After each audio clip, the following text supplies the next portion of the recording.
During the early to mid-90s, I was firmly a Sega Genesis kid. If you remember those cool, hip commercials from back in the day, you know, the Sega commercials where there's like the kid with the leather jacket and the sunglasses. Yeah, that was like totally me back in the day. No, I wasn't like an outcast or, you know, a loser or anything like that at all. Okay, I'm not fooling anybody, am I? But anyhow, I loved my Sega Genesis back in the day. In fact, I loved it so much that I had a Super Nintendo as well during that time period that I actually barely played in comparison. That's right, 9 times out of 10, I was jamming on my Sega Genesis while my Super Nintendo was off in the corner collecting dust. However, despite my deep, possibly unhealthy love for my Sega Genesis, I never owned any of the cool Sega Genesis add-ons from back in the day. Of course, I'm referring to the Sega CD and 32X. And in the case of the Sega CD, a good friend of mine actually had one back in the day, along with the game Sewer Shark, which I kind of unironically thought was a really good game. I swear, my tastes in games have definitely evolved since then, I promise. But yeah, my friend's Sega CD just kind of made me want one even more. Sadly, the 90s came and went, and I never actually got a Sega CD. At least not until a decade later when I started collecting video games in the early 2010s, and I finally was able to get my Sega CD I had always wanted as a kid. Well, that was all fine and dandy.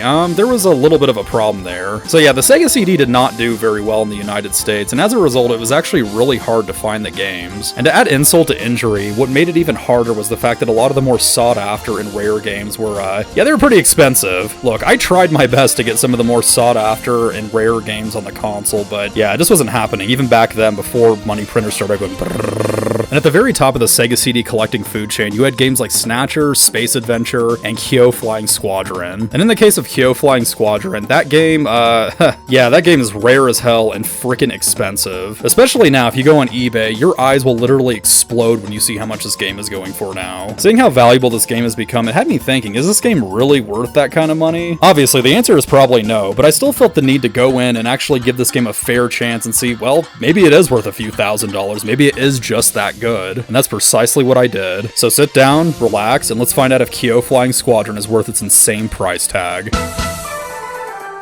Released back in the good old days of 1993 in Japan, Keio Flying Squadron was developed by Victor Entertainment and released by JVC. But Keio Flying Squadron belonged to the subgenre of shooters called shoot-'em-ups. In case you're wondering what a shoot-'em-up is, it's essentially just a shooter that instead of shooting spaceships and mecha and things of that nature, you're instead shooting kitty cats, teddy bears, panda bears, and all other kinds of cute crap. Yes, these games were very, very Japanese-centric, and yeah, as a result, we didn't really get a whole lot in the West. But by some miracle, we actually did get this game in North America and Europe. And no, this was not a game that was released after the heyday of anime and other JRPGs that finally started making their way to the West. No, this game was released all the way back in 1994 in the United States and Europe. To give you a little bit more context about how unusual that is, we still weren't getting big AAA RPGs back in the day, like Chrono Trigger in Europe or Terra Enigma in the United States. So yeah, for a game like this to come out in the West was just baffling. And how baffling was it, you might be asking? Well, let's start with the story of Keio, and yeah, you'll see for yourself. As you'd expect from a game that looks goofy and lighthearted like this, the game's intro opens up with a history lesson? Yeah, that's right, the game's opening cinematic opens up with a serious history lesson regarding post-feudal Japan. Of course, none of the shit ends up mattering, and the game literally yanks the rug from underneath the player, and then starts talking about the main character Rami and her grandparents, who are all tasked with guarding a sacred treasure that looks like a giant house key. Of course, while Rami's away getting food from a local convenience store when she's supposed to be guarding the sacred treasure, an evil raccoon named Dr. Pond swoops in on his airship and literally steals the treasure. After this, Rami's grandmother hilariously scolds her and threatens her with starvation? Yep, there's your early 90s lighthearted Sega CD game aimed at children, everyone. Huh, good old child abuse. Child abuse or not, I do have to give the game credit where credit's due by giving the main character a pretty convincing main motivation. I mean, yeah, I'd send baby dragons to their deaths too if it meant I was gonna starve. More on that in a little bit though. After this cute, hilarious cutscene delivered via FMV, the game then thrusts you into the game itself. Between beating each of the levels, you'll get these cool little transition cutscenes which set up the next level that you're gonna have to play through. And let me tell you, these transition screens between levels have a massive Saturday morning cartoon vibe to them. I mean, seriously, while playing through this game, I just wanted to be 8 years old again, sit in front of the TV with my pajamas, and eat frickin' Fruit Loops. Yeah, this game just has that undeniable Saturday morning charm and feel to it, which I was just absolutely in love with. And while these level transitions and cutscenes are a big reason why Keio Flying Squadron is so awesome, they aren't the only thing going in the visuals department for this game. Regarding Keio Flying Squadron's in-game graphics, they're about on par with a really good-looking Sega Genesis game. I mean, that makes sense considering that, you know, this is still technically a Genesis game despite running off a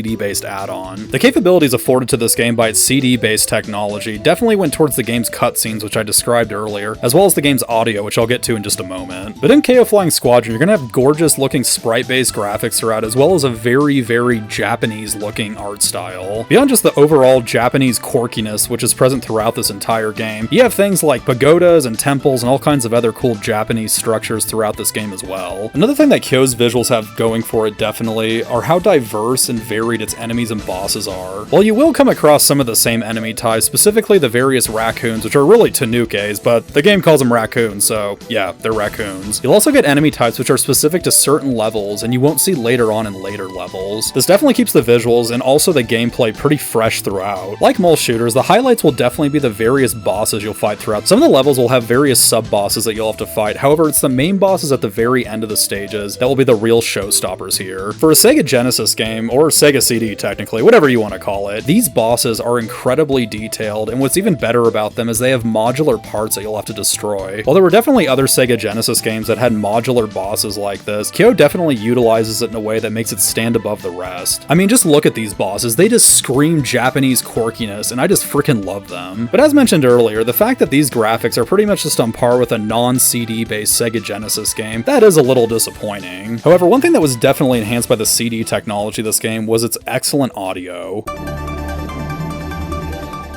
Yes, Keio Flying Squadron's audio is just, it's just freaking awesome. First off, the voice acting definitely dips its toes into that so bad it's good category. But honestly, I really wouldn't have it any other way given the overall charm and quirkiness of this game, as well as that undeniable Saturday morning cartoon feel I talked about earlier. As for Keio's soundtrack, it's also pretty damn good as well. The game's soundtrack audio heavily utilizes that CD-based technology, and as a result, it ends up being an incredibly good soundtrack overall. And yeah, while there are Genesis games that don't have the benefits of CD technology that actually do sound better than Keio's soundtrack, I actually really enjoyed this soundtrack and enjoyed listening to it while playing. Overall though, Keio's audio is definitely a delight to listen to while you're playing this game. Okay, we get it. So Keio Flying Squadron's presentation is pretty freaking sweet. However, what about its gameplay? How's that? Well, let's find out. As if it weren't completely obvious at this point, Keio Flying Squadron is a horizontal shmup which has you traveling left to right as you blast anything that's unfortunate to get in front of you. Adding to this gameplay, you can also slow down and speed your Dragon Mount ship up on command as well. You do this by just pressing the A button, which is a pretty nice feature to have. And while I didn't really notice any sort of gameplay benefit from either slowing down or speeding up, it is a nice feature to have depending on what your preferences are. Regarding your weapons, you have 3 different shot types in Keio. Your first weapon is a default standard shot, which can either take the form of a forward powerful laser or a weaker spread shot. As for the second shot type, this takes the form of up to 2 support ships, which look like little tiny baby dragons. In addition to providing extra firepower to the player, they can also be used as the game's bomb attack.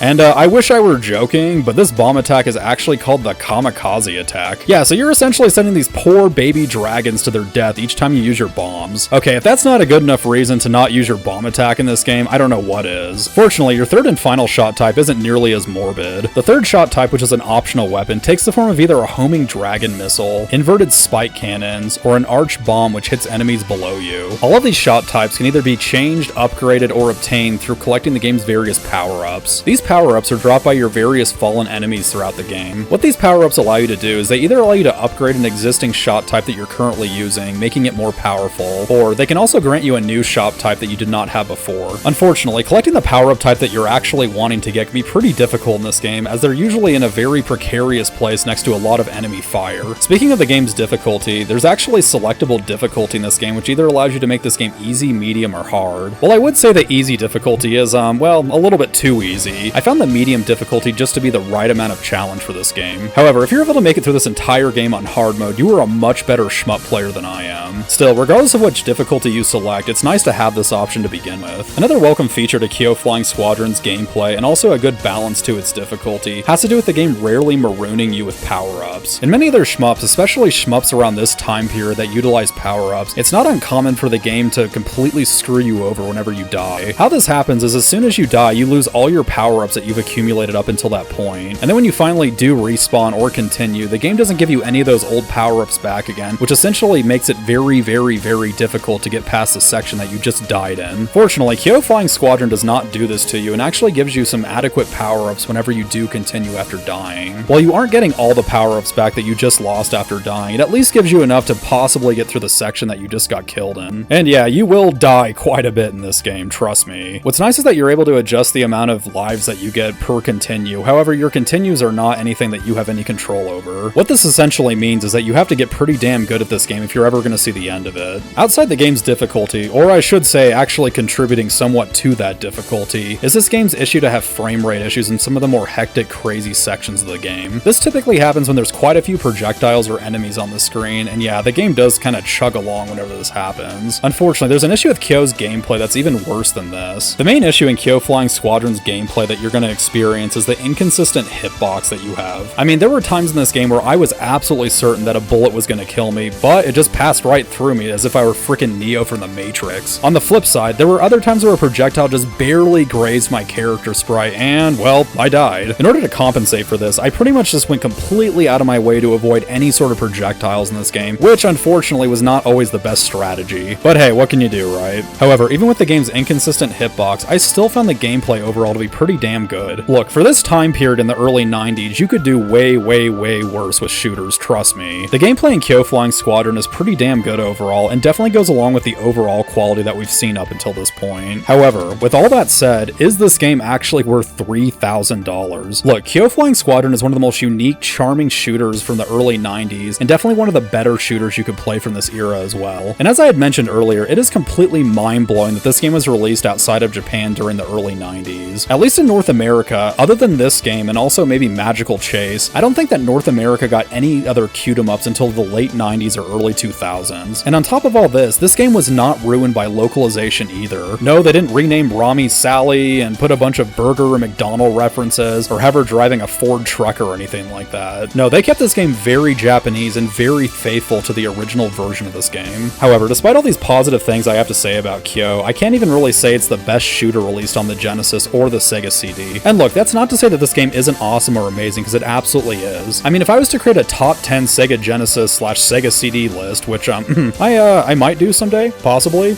But anyhow, if I were to create one of these lists, this game would almost undoubtedly make it. But regardless, I can say without any question or hesitation whatsoever, this game is not worth $3,000. Hell, I would struggle to recommend this game at even $1,000. Hell, we'll even go as far as $500. I mean, that's some serious cash we're talking about here. I mean, for $3,000, you could literally buy probably a dozen different shooters, which I would consider easily better than Keio. But even with this, I would absolutely say 100% definitively, yes, you should definitely go play this game. Just don't buy the US version. Look, if you're gonna buy the US version, you are doing it simply from a collectability standpoint and nothing else. Sure, you could still play this game even though you went bankrupt purchasing it, but I would actually recommend going a different route to play this game if that's all you want to do. While still fairly expensive, the Mega CD version is definitely the way to go if you actually want to own a physical copy of this game. And while I'm certainly not going to say you should go out and pirate this game, let's just say that it's been, almost 30 years since this game came out, and it's seen no release or no sales in that time period. So yeah, if you go out and stumble upon this game on the internet somewhere and upload it to a Mega CD, Mega EverDrive Pro, or just play it in an emulator, I don't think anyone would really follow you. And again, that's especially because of how much this game costs otherwise. So bottom line is, if you're a hardcore Sega CD collector and you just have to have this game no matter what, then okay, go out and buy it, I guess. But if you simply want to play this game, absolutely 100% do not buy the US version of this game. It is certainly not worth that kind of money based on the gameplay's merits alone, and well, there's other options that you can do for way cheaper. But there you have it, folks, Keio Flying Squadron. Also, if you've made it this far in this video, I want to say that yeah, I'm aware that I've probably mispronounced this game's name a million times at this point. I've been saying this game more like Kyo Kusanagi rather than Keio, how it's actually pronounced. However, that's just kind of how it's been rolling off my tongue this whole time, and yeah, I mean, it's kind of annoying, but hey, whatever. But anyhow, if I haven't annoyed you too much, definitely consider liking this video and subscribing to my channel for more additional shmup and arcade game content in the future. But anyhow, thank you again for watching, and I'll see you all again soon. Take care.